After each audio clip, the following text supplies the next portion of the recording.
C'est après le discours en parabole qu'intervient la première traversée de la mer. Elle se produit sur l'initiative de Jésus, qui emmène ses disciples dans la mer. Il leur dit en ce jour-là, le soir venu, « Passons de l'autre côté ». Marc 4, 35. Suit alors quelque chose qui ressemble d'abord à un simple récit de délivrance. Au cours de la traversée, une terrible tempête se lève. Sous les coups de boutoir du vent et des vagues, l'embarcation menace de chavirer. Mais sur l'intervention de ses disciples, Jésus calme les éléments. Le vent et les éléments aquatiques s'apaisent, si bien que l'embarcation et ses occupants sont heureusement sauvés d'un désastre quasi certain. Un indicateur qui nous est maintenant familier donne pourtant à ce récit une densité particulière. Tout se passe en effet le soir venu, c'est-à-dire à une heure où l'évangile de Marc ne cesse de faire vivre comme événement l'irruption du monde de Dieu.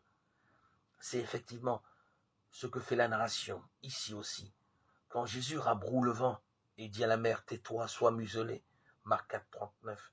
Le récit célèbre en Jésus l'irruption même de Dieu qui maîtrise l'orgueil de la mer et apaise les vagues. Psaume 89, 10.